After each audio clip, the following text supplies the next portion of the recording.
נברך את מעיין חיינו,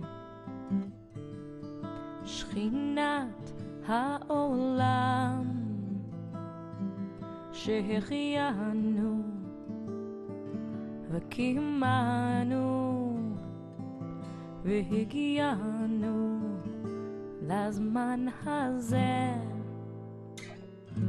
לזמן הזה.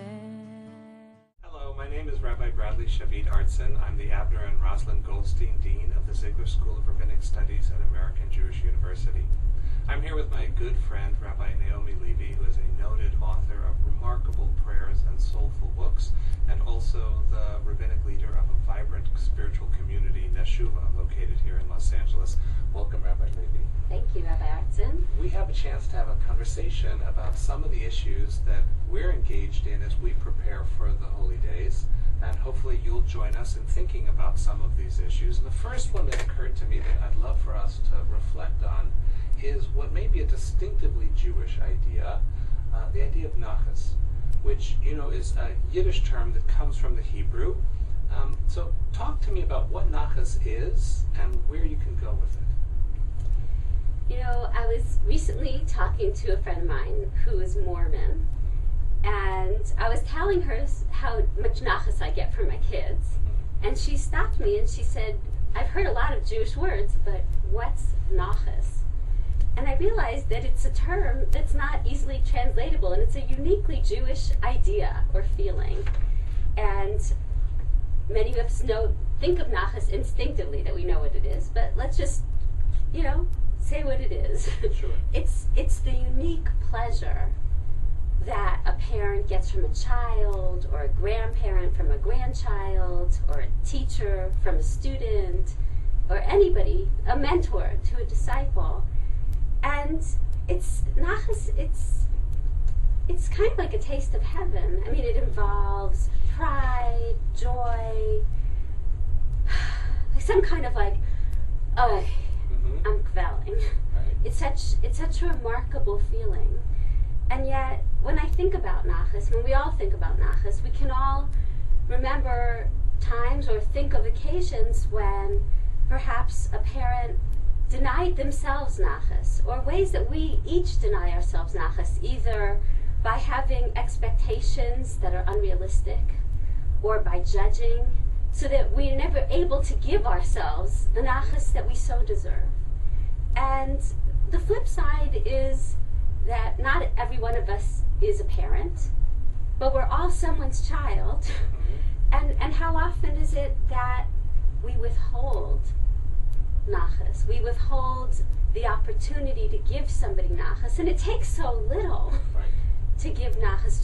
Just a call, just a little, hello, guess what happened to me today? Right. Guess what I've accomplished?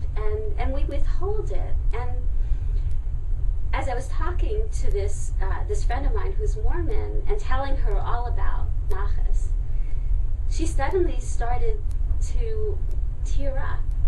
And she said to me, but Naomi, is it possible to give nachas to the dead?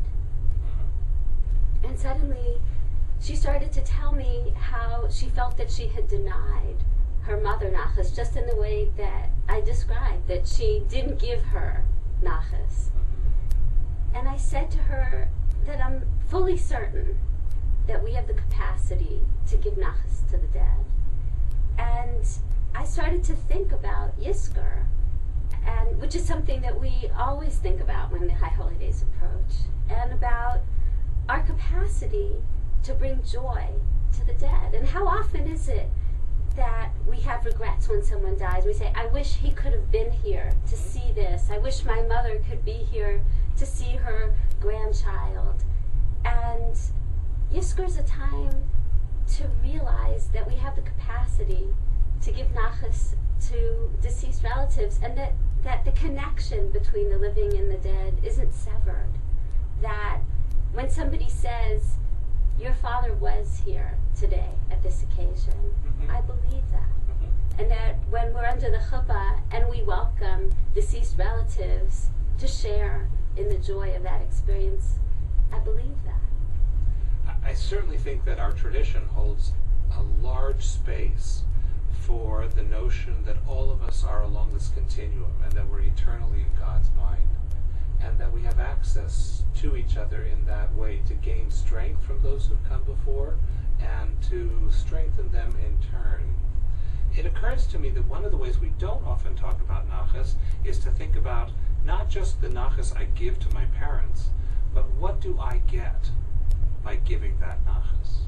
And I do think that it's a case of receiving while giving, that knowing that you're satisfying someone who is your caregiver, someone who raised you up, someone who gave you your space in the world, someone who saw you in your greatness and inspired you to go for it, that giving back to them is also a feeding of yourself. It's a way of saying, yes, I have done this wonderful thing, and yes, this is worth noticing, and this vindicates their judgment of me, and all that time that that person put into me, I can help them to know that that wasn't wasted time, that that was real, and that something real happened that made a difference. And then I think about nachas in the other direction. Can I just stop and say that's a beautiful thought? It's really beautiful, and I think that so often every relationship is complicated, some more than others, but every family has its complications, and very often we become clamped up. Yes. We become withholding, and what it means to just give, even in the complication. And there was just an article in the New York Times that talked about happiness, and it said that until we get to a place where we just have our basic comforts met, there's a huge leap, right, in terms of happiness between being in dire poverty and having your comforts met. Yes. From the time of having your comforts met until being a very wealthy person, there's not a huge leap in happiness. Right. What's the leap in happiness? Giving. Yes. Giving. That's right. So the capacity to give is what makes us happy. Because at that moment, we stop being a victim. You know, one of the principles that I try to teach rabbinical students is that a eulogy is not the time to say everything about the deceased. This is not complete reporting of all their... This is highlighting a couple things that are real and noble about that individual, or meaningful in a good way about that individual, because it strengthens us.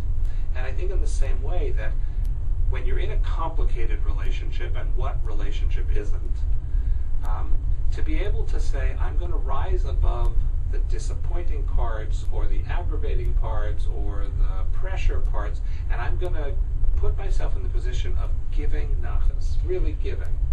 Yeah. You stop being a victim. That's beautiful. Right? You become a giver. And then there's this other level, which I never really thought about before until I started reading Hasidic texts, which is la'asot nachat ruach liyotzro, to give God nachas. That's right. To give God nachas. And who doesn't have a complicated relationship with God? That's right. You know, what have you done for me lately, God? And please do it to someone else and stop doing it to me. Yes, and sometimes I think when we're all in shul on Rosh Hashanah, we're all in shul Yom Kippur, how much nachas does God get just from having us there? Well, and Naomi, let me push that a little. How much nachas does God get from the little good things we do throughout the day? You know, and to be able to, I know that for myself, when I can look at a person who's annoying me and think, okay, if I was their father, what would I see in them? And you see them instantly differently, just framing it that way. So to think about God as Avinu Shabbat Imenu Shabbat our mother, father in heaven, and to think, what is it I did today that made God smirk? What is it that made God smile? What is it that made God say, oh, that little imp, he's doing it again, how cute. Right? The times where as parents, we have to look like we're angry at our kids, and we have to hide the smile because they're just so full of life energy that it's delicious, even though we have to teach them not to do whatever it is they were doing. To think about God having that relationship with us, and then again, I want to turn it around. Can we get nachas from God? Can we say, nice job, that was really, Yeah, that Grand Canyon. heck of a sunset, and what you've done with my teenage daughter, fabulous. Thank you. Yes. My son who surpasses himself every day, great. Or a student who achieves something that I know they've been working on, right? that kind of web of nachas really creates a way in which people can thrive and in which life can be savored, don't you think? Absolutely. And gratitude Flows from that, doesn't it? It's the key. Yeah. And that really helps us, I think, as we turn into this high holiday season, to cultivate being givers of nachas and receivers of nachas in an interlocking web of love and relationship and gratitude. I want to thank Rabbi Naomi, Levy of Meshuva for joining us for this wonderful conversation. Thank you for joining us as well. Thank you.